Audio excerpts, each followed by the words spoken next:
অমৃত আসলে কি? আমরা সবাই জীবনে অমৃত লাভ করতে চাই, কিন্তু এই অমৃত আসলে কি? এ কি অমরত্ব লাভ করার কোনো মন্ত্র, নাকি সামনে এগোনোর কোনো পথ, নাকি অমৃত সেই রস যা অসুর আর দেবতারা সমুদ্র মন্থন করে লাভ করেছিলেন, নাকি সেই ওষুধ যা ঋষি মুনিরা ভ্রমণ করে খুঁজে বের করেছিলেন? অমৃত যদি কিছু হয় তাহলে তা হলো আশা। কখনো কোনো মাতাকে দেখুন, উনি নিজের সন্তানকে কত আগলে রাখেন, তার যত্ন নেন, তার পালন পোষণ করেন, এই আশা নিয়ে যে পরবর্তী জীবনে এই সন্তান খুব বড় কিছু করবে, ওনাদের খুব ভালোবাসবে। এবার আগামী দিনে কি হতে চলেছে তা আমরা জানি না, পরমুহূর্তে কি হতে চলেছে তা আমরা জানি না, আগামী মুহূর্তে আপনি জীবিত থাকবেন কিনা সেটাও আমরা জানি না। কিন্তু আমরা অনেক বছরের পরিকল্পনা বানিয়ে ফেলি, সেটা অবশ্য মন্দ নয়। দেখুন, জীবন যাপন করার এই আশা, এটাই ভবিষ্যতের আধার হতে পারে। তাই এই আশা হলো গুরুত্বপূর্ণ, তাই একে নিজের সাথেই রাখুন। কথায় আছে যে যে ব্যক্তি নিরাশ হয়ে পড়েন, যার মধ্যে কোনো আশা বাকি থাকে না, তিনি হয়তো বেঁচে আছেন কিন্তু একটা মৃত জীবন যাপন করছেন। তাই এই আশার সঙ্গ কখনো ত্যাগ করবেন না, একে চিরকাল নিজের সাথেই রাখুন। জীবন আনন্দময় হয়ে উঠবে, আর এই হৃদয় তা ভালোবেসে বলবে রাধা রাধা। মানুষের সবথেকে বড় শক্তি কি? তার বাহুবল, অর্জন করা ধন, নাকি তার পেছনে দাঁড়িয়ে থাকা তার সমর্থক বা প্রশংসকদের দল, নাকি ঈশ্বরের আশীর্বাদ? সেটা কি? মানুষের সবথেকে বড় শক্তি হলো একটাই, আর তা সকলের মধ্যে আছে, আর তা হলো তার নিজের অস্তিত্ব, যা অন্য কারোর মধ্যে নেই। সংসারে অনেক লোক রয়েছেন, কিন্তু কেউ আপনার মতো নন। এটা হলো আপনার শক্তি, এ হলো আপনার নিজস্ব শক্তি। দুর্ভাগ্যবশত বেশিরভাগ মানুষ এটা বুঝতে পারেন না, নিজের শক্তিকে চিনতে পারেন না। কিন্তু যদি আপনি চিনতে পারেন, তাহলে আপনি নিজের অন্তরে অনুভব করবেন একটা অসীম শক্তির অস্তিত্ব। যে সাফল্যের পথে আপনি চলছেন, আপনি দেখবেন যে এই সাফল্যের দ্বার নিজে থেকেই খুলে গেছে। শুধু প্রয়োজন হলো নিজের এই শক্তিকে চিনে নেবার, নিজের এই বিশেষত্বকে বোঝার। কারণ এই যে আপনার বিশেষত্ব, এ কোনোদিনও আপনার থেকে দূরে চলে যাবে না, চিরকাল আপনার সাথে জড়িত থাকবে। যদি আমি বাহুবলের কথা বলি, সময়ের সাথে সেটা চলে যাবেই। যদি কথা বলি অর্জিত ধনের, তাহলে সময়ের সাথে সেটাও চলে যাবে। মিত্র, পরিবার, বন্ধু, আশীর্বাদ, এই সব কিছু আপনার থেকে দূরে চলে যেতে চলেছে, সেটা আপনিও জানেন। কিন্তু এই যে আপনার অস্তিত্ব, আপনার বিশেষ শক্তি যা শুধু আপনার সাথে আছে, তা চিরকাল আপনার সাথেই জুড়ে থাকবে। দরকার হলো শুধুমাত্র এটা চিনে নেওয়ার, নিজের উপর বিশ্বাস রাখার, আর জীবনে এগিয়ে চলার। আপনি যদি এটা করেন, তাহলে সবাই এটা দেখে আপনার থেকে শিক্ষা নেবেন। তাহলে এটাই করুন, আর আমার সাথে ভালোবেসে বলুন রাধা রাধা। জীবনে অনেক সময় আমরা সমস্যার জালে এমন ভাবে জড়িয়ে পড়ি যে আমরা বুঝতেই পারি না যে আমাদের কি করা উচিত, কার সাহায্য চাইবো, কার সাথে দেখা করব, বুঝতেই পারি না। অনেক সময় এমন হয় যে সমস্যা আমাদের থেকে শুরু হয় না, অন্য কারোর থেকে শুরু হয়। অনেক সময় এই সময় এমন খেলা খেলে যে আপনি সেই সমস্যায় ফেঁসে যান। কিন্তু সমস্যা যেখান থেকেই শুরু হোক না কেন, সেই সমস্যার সমাধান আপনাকে করতেই হবে। অনেক সময় মানুষ এমন বলেন, আমার অতীত এত বাজে, সেটা শুধরে কি হবে? এই ভুলটাই তারা করে বসেন। দেখুন, আগে যা হয়ে গেছে, যা শুধুই অতীত, যা সত্য তা কখনো বদলানো যাবে না। কিন্তু এটাও সত্যি যে এখন থেকে সামনের যে পথ, সেটাও আপনার হাতে রয়েছে। আপনি একে ভালোও বানাতে পারেন, খারাপও বানাতে পারেন। তাই আপনার এটা শুধরে নেওয়াই উচিত। কারণ মানুষ আসলে তার নিজের অতীতকে নয়, তার বর্তমানকে প্রভাবিত করতে পারে। এই বর্তমানই পরবর্তীকালে অতীত হবে, যা আপনি শুধরে নিতে পারেন। তাই আপনি সেই চেষ্টাই করুন, নিরন্তর চেষ্টা করুন। ধনাত্মক দৃষ্টিভঙ্গি নিয়ে নিজের বুদ্ধি প্রয়োগ করুন, সাহসের সদ্ব্যবহার করুন, যাতে আপনার আগামী সময় আপনি আরো ভালো করে তুলতে পারেন। আপনার সমাপ্তি আর সমাপ্তির পথে এই যাত্রা, তাকে আপনি সুখময় করে তুলতে পারেন। তাহলে এটাই করুন আর আমার সাথে ভালোবেসে বলুন, রাধা রাধা। আমাদের এই বর্তমান আর ভবিষ্যৎকে সুন্দর করার উপায় কি? কেউ বলবেন আজ নিরন্তর পরিশ্রম করতে থাকো, কর্ম এবং চেষ্টা করতে থাকো। তার থেকেও বেশি গুরুত্বপূর্ণ কিছু আছে, বিগত অতীতের সাথে শান্তি স্থাপনা করা। কারণ অনেক সময় আপনার এই অতীত আপনাকে সামনে অগ্রসর হতেই দেয় না। আর অতীতের এই বিতৃষ্ণা যদি আপনি ভুলতে না পারেন, তাহলে বর্তমানের এই মিষ্টি সুখ আপনি কিভাবে উপভোগ করবেন, ভবিষ্যৎকে কিভাবে সুন্দর বানাবেন? তাই এই অতীতকে ভুলে যান, এর থেকে যা শিক্ষা প্রাপ্ত করার করে নিন, আর বর্তমান এবং ভবিষ্যৎকে আরো সুন্দর করে তুলুন। আর আমার সাথে ভালোবেসে বলুন, রাধা রাধা। কথায় আছে যে নিজে করে দেখো, নিজে অভিজ্ঞতা প্রাপ্ত করো, নিজে শেখো, নিজে জানো। এতে কোনো কিছুই অনুচিত নেই। দেখুন, এমন নতুন কিছু করা যা আজ পর্যন্ত কখনো কেউ করেননি, তার থেকে যে অভিজ্ঞতা আসবে তা না শুধু আপনার জন্য বরং সবার জন্য লাভদায়ক হবে। যারা আপনাকে দেখে শিখছেন তাদেরও এতে লাভই হবে। কিন্তু সমস্যা কোথায় উৎপন্ন হয় সেটা আমি আপনাকে বলি। আমাদের জীবনকাল এতটাও বড় নয় যে প্রত্যেক কাজ করে আমরা অভিজ্ঞতা দ্বারা কিছু শিখতে পারবো। এবার ধরুন, এই যে আগুন গরম হয়, এটা জানার জন্য সংসারের প্রত্যেক মানুষকে আগুনে হাত দেওয়ার কোনো প্রয়োজন নেই। সংসারে অনেক লোক রয়েছেন, অনেক মহাপুরুষ ছিলেন, বিদ্বান লোক ছিলেন, বুদ্ধিমান লোক ছিলেন, যাদের অভিজ্ঞতা দ্বারা আমরাও শিখতে পারি। ওনাদের জীবনকে দেখে আমরাও অভিজ্ঞতা লাভ করতে পারি। যদি এটা করেন তাহলে জীবন আরো কিছুটা সরল হয়ে যাবে। নয়তো আমাদের কাছে তো বিকল্প রয়েছেই। আগুনে হাত দিয়ে দেখুন, সমুদ্রে ঝাঁপ দিয়ে দেখে নিন, অনেক বিকল্প রয়েছে। সিদ্ধান্ত আপনারই। তাই সঠিক সিদ্ধান্ত নিন আর আমার সাথে ভালোবেসে বলুন, রাধা রাধা। জীবনে যখনই আমাদের সামনে কোনো সংকট আসে, তখন আমাদের সামনে দুটো পথ খোলা থাকে। প্রথম পথ ভয়ভীত হয়ে যাওয়া, দ্বিতীয় পথ সাহসের সাথে তার সম্মুখীন হওয়া। এই দুইয়ের উদ্দেশ্য সমান, লক্ষ্য হলো সমান, আত্মসুরক্ষা, জীবন রক্ষা। কিন্তু ভয়কে দুর্বল মনে করা হয় আর সাহসকে আপনার বল বলে মনে করা হয়। কারণ হলো এটাই যে ভয়, তা হলো শুধুমাত্র একটা প্রতিক্রিয়া, আর সেইখানে সাহস, এটা হলো একটা নিশ্চয়, একটা প্রতিবদ্ধতা। আর যদি সাহসের সাথে আপনি সংকটের সম্মুখীন হন, তাহলে হয়তো সেই সংকট আপনি চিরকালের মতো দমন করতে পারবেন। কারণ বিপদ যখন আসে তখন সর্বপ্রথম আমাদের দ্বন্দ্ব হয় এখানে, মনে। সেই বিপদের সম্মুখীন আমরা এখানে হই। যদি এই হৃদয়কে, এই মনকে আপনি সাহসী করে তুলতে পারেন, তাহলে তাতে কখনো ভয় আসবে না। আর সেই বিপদের সম্মুখীন হওয়াও সরল হবে, জয়লাভ করাও সরল হবে। তাই নিশ্চিত রূপে সাহস হলো অধিক শ্রেষ্ঠ। জীবনে যখনই কোনো সংকট আসবে, তখনই সাহসের সাথে তার সম্মুখীন হন আর আমার সাথে ভালোবেসে বলুন, রাধা রাধা। পরিস্থিতি কখনো এটা ভালো থাকে, আবার কখনো মন্দ হয়ে যায়। কখনো এই পরিস্থিতি আমাদের পক্ষে থাকে, আর কখনো এই পরিস্থিতি অনুযায়ী আমাদের চলতে হয়। কোনো বিকল্প থাকে না। কিন্তু যখনই এই পরিস্থিতি খারাপ হয়ে যায়, তখন কি করা উচিত সেই প্রশ্ন মনে জেগে ওঠে। পরিস্থিতি যখন প্রতিকূল হয়, তখন আমরা কিছু হারালে তা হারিয়ে ফেলি, ঠিক আছে, কিন্তু যা বাকি আছে সেটা আমরা আগলে রাখতে পারি। পরিস্থিতিকে সামলে রাখার চেষ্টা আমরা অবশ্যই করতে পারি, শুধু সেটুকুই আমাদের হাতে রয়েছে। কিন্তু এর থেকেও বড় সমস্যা আছে, অহংকার। কখন প্রবেশ করে আমরা জানতেও পারি না। এই অহংকার আপনাকে বুঝতেও দেবে না যে আপনি সত্যি কিছু হারিয়েছেন।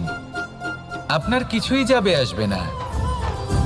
দেখতে গেলে আকাশের সূর্য নিজের প্রকাশ হারিয়ে ফেলে যখন অন্ধকার ঘনিয়ে আসে। তাহলে আমরা কে হই? ওনার সামনে তো কিছুই নই। এই অহংকার আমাদের দমন করতেই হবে। এটা বিশ্বাস করতে হবে যে এই সমগ্র সৃষ্টিতে আমরা শুধুমাত্র একটা কণা, তার থেকে বেশি আর কিছুই নয়। বিশ্বাস করতে হবে যে আমরা ততটাও বড় নই যে কখনোই কিছুই হারাবো না। এবার যেদিন এই জ্ঞান আপনি আত্মস্থ করে নিজের আচরণ পাল্টাবেন, মনে রাখবেন সেই দিনই অহংকারকে দমন করতে আপনি পথে অগ্রসর হয়ে পড়েছেন। এই অহংকারকে দমন করুন আর আমার সাথে ভালোবেসে বলুন, রাধা রাধা। তালা অনেক পুরনো একটা আবিষ্কার। যবে থেকে এই সংসারে বহুমূল্য বস্তু নির্মিত হয়েছে, তবে থেকেই এই তালা নির্মাণ হয়েছে। তবে থেকে এর ব্যবহার করা হয়েছে, যাতে উচিত সময় এলে পরে আমরা আমাদের বহুমূল্য জিনিসগুলো সুরক্ষিত রাখতে পারি এবং সময় এলে পরে বের করে সেগুলি ব্যবহার করতে পারি। এবার একটা গুরুত্বপূর্ণ তথ্য আছে যেটা জানা অত্যন্ত গুরুত্বপূর্ণ, এবং সেটা হলো যে একটা তালা নির্মাণের পূর্বে তা খোলার যন্ত্র অর্থাৎ তার চাবিটি নির্মাণ করা হয়, এবং এটাই জীবনের খুব বড় একটা শিক্ষা প্রদান করে যায়। আমাদের জীবনে যখনই কোনো সমস্যা আসে তখন ভয়ভীত হওয়ার কোনো দরকার নেই, কারণ এই প্রকৃতি, এই ঈশ্বর এই সমস্যার সমাধান তথা এর চাবি আগে থেকেই নির্মাণ করে রেখে দিয়েছেন। শুধু দরকার হলো সেই সমস্যার ঊর্ধ্বে উঠে সেই সমাধান খুঁজে বের করা। মানুষ অনেক সময় সমস্যা দেখে ভীত হয়ে পড়েন, চিন্তিত হয়ে পড়েন, নিজের বিবেক হারিয়ে ফেলেন। আপনার শুধু এই মনকে শান্ত করা প্রয়োজন। এই শান্ত মনের সাথে এই সমস্যার নিবারণ খুঁজে নিতে হবে। তাই সমস্যা যতই তীব্র হোক না কেন, ভয় পাওয়ার কোনো প্রয়োজন নেই। পরম শান্ত মনে সমাধান খুঁজে বের করুন। আসুন আমার সাথে ভালোবেসে বলুন, রাধা রাধা। মানুষ বড়ই বিচিত্র প্রাণী। অধিক থেকে অধিকতর ধন লাভ করার চেষ্টায় নিজের শরীরকে নষ্ট করে ফেলেন, নিজের শক্তি হারিয়ে ফেলেন, নিজের সামর্থ্য হারিয়ে ফেলেন। আর যে ধন লাভ করেন সেটা কোথায় যায়? সেই শক্তি, সেই সামর্থ্যকে আবার ফিরে পাওয়ার জন্য। আর কিছু মানুষ জীবন এমনভাবে যাপন করেন যেন তা কখনোই শেষ হবে না, কিন্তু শেষ তো সবারই হবে। আর যখনই শেষটা কাছে চলে আসে তখন মানুষ এটা বুঝতে পারেন যে সে জীবনকে উপভোগ করেননি। তার কারণটা কি? লালসা। এই লালসা জন্ম দেয় লোভকে, আর এই লোভ জন্ম দেয় আপনারই বিনাশকে। সেই জন্য আজ আপনার কাছে যা কিছু আছে, যেমনটা আছে তার সাথে জীবন যাপন করুন, পূর্ণরূপে যাপন করুন। আপনার কাছে যতই ধন, শক্তি, মান থাকুক, তা সবার মধ্যে ভাগ করতে শিখুন। ভাগ করলে ভালোবাসা বাড়ে, আর এই ভালোবাসা দ্বারা জীবন আরও সুখময় হয়ে ওঠে। তাহলে আসুন আর আমার সাথে ভালোবেসে বলুন, রাধা রাধা। মানুষ সত্যের সাথে অবগত হবার জন্য ব্যাকুল হয়ে থাকে, চিরকাল চেষ্টা করতে থাকে। জন্ম থেকেই তার মনে এই ইচ্ছে জাগ্রত হয় সত্যিটা কি সেটা জানতে। এবার এই ইচ্ছে, এটা পূর্ণ কিভাবে করা যেতে পারে? কারণ মনে হয় যে জ্ঞান অর্জন করলেই এই ইচ্ছে পূর্ণ হতে পারে, তাই কেউ কেউ জ্ঞানের পেছনে ছুটতে থাকেন। কেউ এটা ভাবেন যে এই ইচ্ছে পূর্ণ করা যেতে পারে ধন আর শক্তির দ্বারা, তাই তারা ধন আর শক্তি প্রাপ্ত করতে চান। কেউ আবার ভাবেন যে অন্তরের মন্থন দ্বারা এটা সম্ভব হতে পারে। এবার এটাও সত্যি যে মন্থন করলে অমৃত লাভও সম্ভব হতে পারে, কিন্তু তার জন্য এই মন্থন করার জন্য একটা উচিত দিকে অগ্রসর হওয়া প্রয়োজনীয়। উচিত সংযমের দ্বারা সামনে এগোতে হবে, আর কোনো আশা না করে সামনে এগিয়ে যেতে হবে, তবেই এটা সম্ভব হতে পারে। একটা বাদ্যযন্ত্রের কথা ভেবে দেখা যাক। তার থেকে সুর তখনই নির্গত হয় যখন তার তারগুলি ঠিক করে বাঁধা হয়। যদি বেশি বেঁধে ফেলা হয় তাহলে তার ছিঁড়ে যেতে পারে, আর যদি ঢিলে থেকে যায় তাহলে তার থেকে উচিত সুর নির্গত হবে না। একটা অত্যন্ত গুরুত্বপূর্ণ কথা মনে রাখবেন, সত্যকে লাভ করার প্রাথমিক আধার হলো অনুশাসন। জীবনে এই অনুশাসন আনুন, সত্য আপনা আপনি আপনার কাছে চলে আসবে, আর এই মন প্রসন্ন হয়ে বলবে রাধা রাধা। জীবনে যখনই কোনো কঠিন কাজ আমাদের সামনে আসে, তখন আমরা কারোর না কারোর থেকে সাহায্য চাই, যেটা উচিত। কিন্তু যদি যে কোনো ছোটখাটো বিষয়ে আমরা সাহায্য চাইতে শুরু করি, তাহলে কি হবে? তাহলে আমরা নিজেদের সামর্থ্য, নিজেদের যোগ্যতাকে কখনো বাড়তেই দেব না, না আমাদের শক্তি কখনো বাড়বে। কারণ এটা আমাদের অভ্যেস হয়ে যাবে। যাই ঘটুক, আমরা কারোর থেকে সাহায্য চাইতে চলে যাব, এটাই আমাদের স্বভাব হয়ে যাবে। সেই জন্য আমাদের যেটা করা উচিত সেটা হলো, যতক্ষণ না আর কোনো উপায় থাকছে ততক্ষণ আপনি কারোর থেকে সাহায্য চাইতে যাবেন না। চেষ্টা করুন, যা সংকট থাকুক, সমস্যা থাকুক, পরিস্থিতি যতই কঠিন হোক, নিজে সমাধান করতে চেষ্টা করুন। যতটা পারবেন আত্মনির্ভর হওয়ার চেষ্টা করুন। যদি এটা করতে পারেন, তাহলে আপনি অনেক কিছু শিখবেন। দিন প্রতিদিন আপনার জীবন আরও বেশি উজ্জ্বল হয়ে উঠবে, ব্যক্তিত্বের বিকাশ ঘটবে, আপনার শক্তি বৃদ্ধি পাবে, যোগ্যতা বৃদ্ধি পাবে, আত্মবিশ্বাস জেগে উঠবে, আর আত্মনির্ভর হয়ে মন বলবে রাধা রাধা। আমাদের জীবন হলো একটা উপবনের মতো, যেখানে কাঁটাও আছে আবার ফুলও আছে। আর যদি আপনি ফুল লাভ করতে চান, তাহলে কাঁটার সংস্পর্শে তো আপনাকে আসতেই হবে। এটাই জীবনের সত্য। আমাদের জীবনে, আমাদের পরিবারে, আমাদের সমাজে দেখবেন ভিন্ন ভিন্ন ধরনের মানুষ আছে। কেউ আছেন দুর্জন, কেউ সজ্জন, কেউ শত্রু হন তো কেউ মিত্র। যদি আপনি দুর্জনদের কাছে যান, তাহলে শুধুই কষ্ট পাবেন। যদি আপনি শত্রুর কাছে যান, তাহলে ঝামেলায় জড়িয়ে পড়বেন। তার চেয়ে ভালো আপনি সজ্জনদের কাছে যান, আনন্দ এবং জ্ঞান লাভ করবেন। নিজের মিত্রদের কাছে যান, আপনি সাহস লাভ করবেন। আরও একটা কথা বলি, এই জীবন এত বড়ও নয় যে আপনি প্রত্যেক সমস্যায় প্রত্যেক মানুষের সাথে ঝামেলায় জড়াবেন। শুধু যার সাথে আপনার মনের মিল হবে তাকে প্রণাম করুন, আর যার সাথে মনের মিল হবে না তাকে দূর থেকে প্রণাম করুন। কিন্তু মনের মধ্যে থেকে প্রেমের বোধ কোথাও যেতে দেবেন না, কারণ এই ভালোবাসাই শেষ মুহূর্তে আপনার উচিত পথ প্রদর্শন করবে। তাই এই ভালোবাসাকে মনে জাগ্রত রাখুন, আর এই ভালোবাসার সাথেই বলুন রাধা রাধা। কোনো এক সময়ের কথা, একজন জেলের একটা ছোট্ট পুত্র ছিল। সে ভাবল যে আমি আমার বাবার মতোই মাছ ধরব। তখন সে একটা লাঠি নিল, তাতে দড়ি বাঁধল, আর সেই দড়ির মুখে যে কাঁটা বেঁধে থাকে তাতে চারা ঝুলিয়ে জলে ফেললো আর বসে থাকলো। কিছু সময় পরে জলে একটি তরঙ্গ দেখা গেল। ও বুঝতে পারল খুব বড় একটা মাছ ফাঁদে পড়েছে। ও বল প্রয়োগ করলো, সেটা টানার চেষ্টা করলো। মাছও বল প্রয়োগ করলো, আর শেষে যেটা হলো, সেই দড়ি ছিঁড়ে গেল আর মাছ বেঁচে পালিয়ে গেল। দেখুন, ও অনেক চেষ্টা করলো, কিন্তু অসফল হলো। কখনো অধিক বল প্রয়োগ করলো, আবার কখনো কম বল, কিন্তু কিছুতেই সফল হলো না। ও পঞ্চমবার প্রচেষ্টা করলো, না বেশি বল প্রয়োগ করলো না কম, ততটাই বল প্রয়োগ করলো যতটা পর্যাপ্ত, ঠিক ততটাই বল, যতটা বল সেই মাছ প্রয়োগ করলো। আর শেষ পর্যন্ত জীবনে প্রথমবার ও মাছ ধরতে সফল হলো। এবার এই কথার সারমর্ম কি? ভারসাম্য। এটাই হলো জীবনের সবথেকে বড় নিয়ম। আমাদের সবার জীবনে সমস্যা রয়েছে, কখনো মন দিয়ে ভেবে দেখবেন। জীবনে যদি কোনো ক্ষুদ্র সমস্যা বা ছোট সমস্যা থাকে, আর সেটা সমাধান করার জন্য আপনি বেশি চেষ্টা করছেন, তাহলে তার দ্বারা সমাধান হয় না, বরং আরও বিপদ বেড়ে যায়। যখন কোনো বড় সমস্যা থাকে আর আপনি কম চেষ্টা করতে থাকেন, তখন সমাধান হয় না, তা চলতেই থাকে। শুধু এটাই হলো ব্যাপার, জীবনের সমস্ত সমস্যার একটা ভারসাম্য বজায় রাখা। যদি এটা আপনি শিখে ফেলতে পারেন, জীবনটা আপনার হাতের মুঠোয় থাকবে। আসুন আমার সাথে ভালোবেসে বলুন রাধা রাধা। মানুষের জীবনে স্বচ্ছতার একটা আলাদা গুরুত্ব আছে।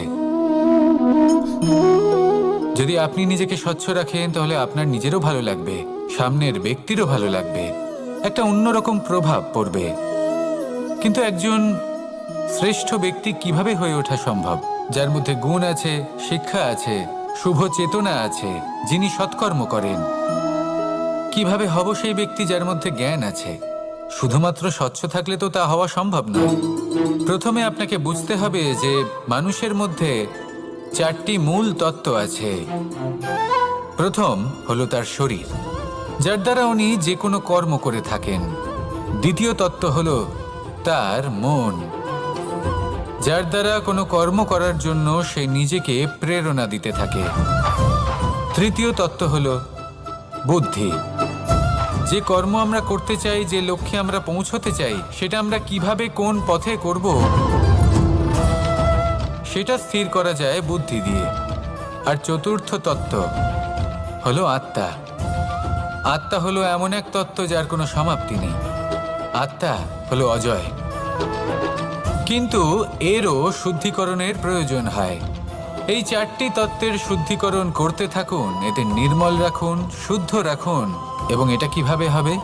শুভ চেতনা দ্বারা, জ্ঞানের দ্বারা, এবং সবথেকে বেশি গুরুত্বপূর্ণ প্রেমের দ্বারা। আসুন আমার সাথে ভালোবেসে বলুন, রাধা রাধা। একে বালি বলুন, মাটি বলুন বা ধুলো বলুন, এ দিয়ে কত কিছু করা সম্ভব।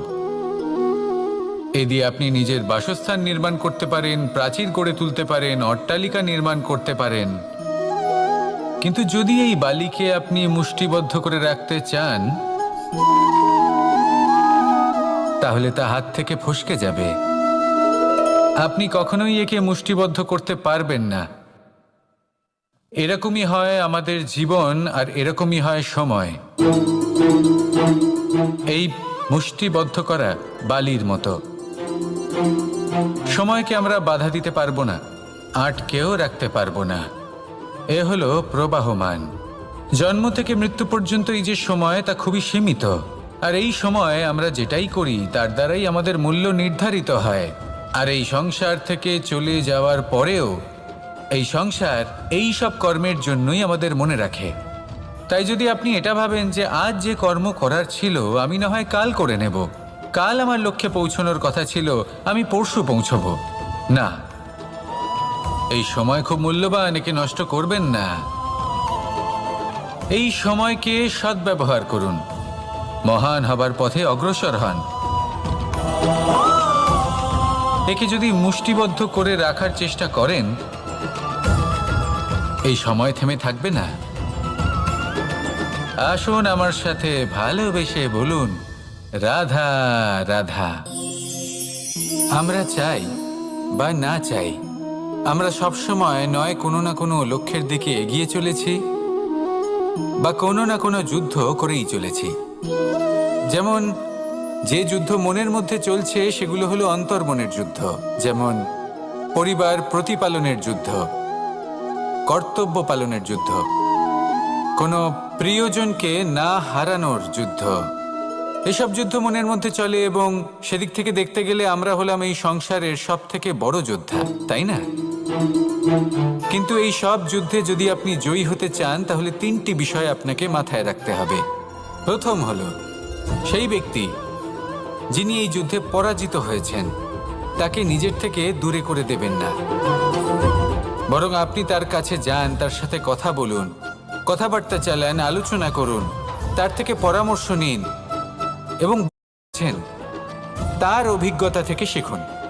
তিনি কি কি পদক্ষেপ নিয়েছেন, কিভাবে তিনি প্রারব্ধের গতিপথ বদলে দিয়েছেন, কোথায় বুদ্ধি প্রয়োগ করেছেন আর কোথায় বল প্রয়োগ করেছেন, এই সব কিছু তার থেকে শিখুন। এবং তৃতীয়, আপনার নিজের বিবেক, তার কোনটা উচিত বোধ হচ্ছে, কোনটা অনুচিত বোধ হচ্ছে,